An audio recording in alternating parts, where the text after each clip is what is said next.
Petugas gabungan mendata warga yang tinggal di zona merah dan kuning radiasi di Kampung Barengkok, Desa Sukatani, Kecamatan Cikande, Kabupaten Serang, Banten.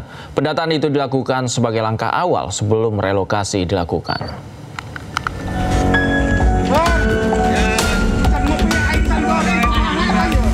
Petugas gabungan mulai mendata warga dengan mendatangi rumah warga untuk mencatat identitas kependudukan mereka yang tinggal di zona merah dan zona kuning paparan radiasi di Kampung Barengkok, Desa Sukatani, Kecamatan Cikande, Kabupaten Serang, Banten. Pendataan ini dilakukan sebagai langkah awal sebelum pemeriksaan kesehatan dan proses relokasi warga, menyusul adanya temuan material yang mengandung zat radioaktif di sekitar area permukiman warga. Ada harapan Pak barangkali? Kayak harapan secepat mungkin beres sih. Sudah kemana? Nggak ada. Maksudnya kabur ya? Radioaktif lagi. Kampung Barengkok terbagi dalam dua zona, yaitu zona merah dan zona kuning.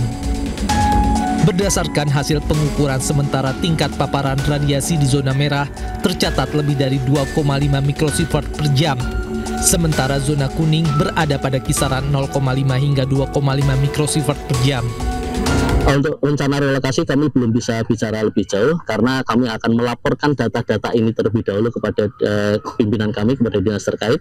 Untuk relokasi dan sebagainya nanti akan ada keputusan lebih lanjut bagaimana teknisnya, bagaimana penanganannya, bagaimana tindak lanjutnya. Secara konsep relokasi adalah untuk apa? Untuk mengamankan masyarakat ketika ada proses itu.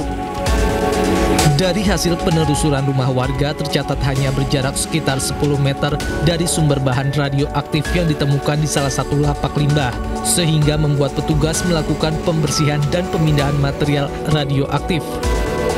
Dari Serang, Banten, Mahesa Apriandi, iNews melaporkan. Pemirsa, ratusan siswa SMA Negeri 11 Semarang menggelar aksi di lapangan sekolah. Mereka menuntut keadilan bagi para korban pelecehan berbasis digital yang dilakukan alumni SMA Negeri 11 Semarang.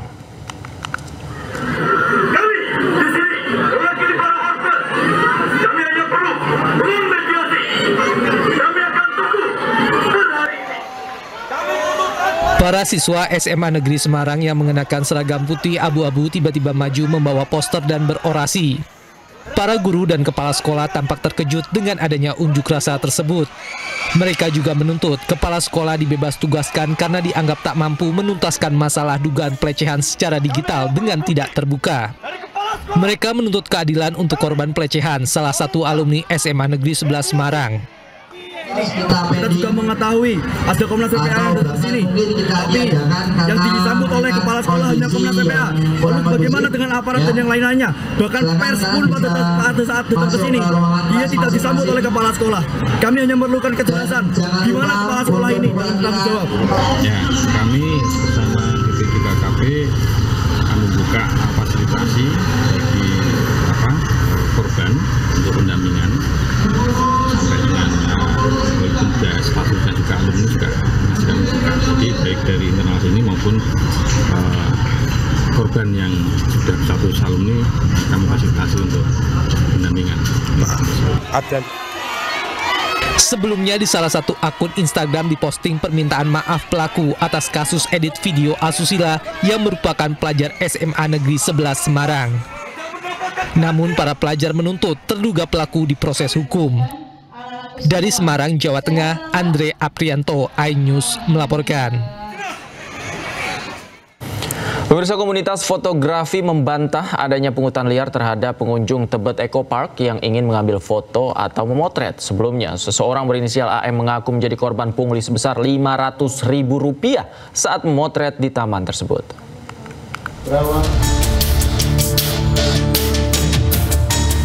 Dugaan pungutan liar yang dialami seorang pengunjung di Tebet Eco Park, Jakarta Selatan ramai diperbincangkan masyarakat.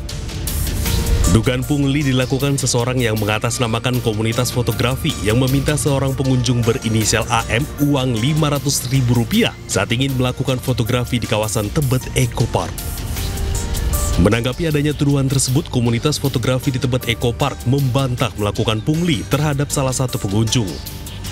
Menurutnya, uang Rp500.000 yang dipersoalkan adalah untuk biaya keanggotaan baru bagi yang mau bergabung dalam komunitas.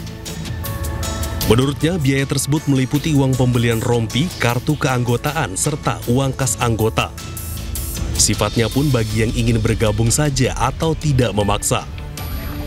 Pihak Tebet Eco Park sendiri memastikan tidak ada pungutan liar setelah pihaknya meminta konfirmasi kepada komunitas fotografi. Kendati demikian, pihaknya mengimbau kepada komunitas fotografi agar lebih fleksibel terhadap semua pengunjung. Memang ada pembatasan, tapi saya tidak melarang.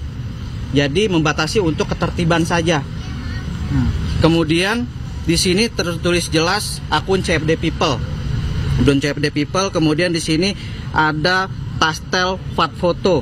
Dia bilang tentang uang 500.000, itu tidak benar. Itu hanya untuk internal member saja. Bukan tiba-tiba kita tagih uang 500.000. Itu tidak ada. Oke, pada dasarnya kan Tebet Eco Park itu merupakan fasilitas umum, ruang terbuka hijau yang dimana bisa dimasuki kegiatan apapun gitu. Jadi untuk komunitas-komunitas sebenarnya tidak ada larangan untuk melakukan kegiatan selama masih pada dasarnya ya sesuai etika lah gitu.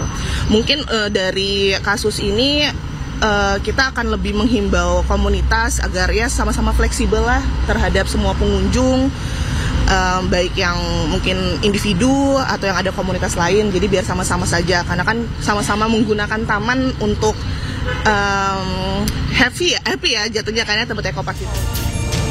Dugaan adanya pungli sebesar Rp500.000 terjadi pada Kamis 16 Oktober lalu. Seorang pengunjung berinisial AM menceritakan dimintai uang oleh komunitas fotografi saat mengambil gambar di kawasan Tebet Eco Park. Dari Jakarta, Ismalia Zulkarnain, iNews melaporkan. Menanggapi adanya dugaan pungutan liar di Tebet Eco Park, Gubernur Jakarta Pramono Anung menyatakan tidak boleh ada pungutan apapun untuk aktivitas non-komersil di taman. Dirinya menegaskan jika memang benar ada pungli, pihaknya akan segera menertibkan.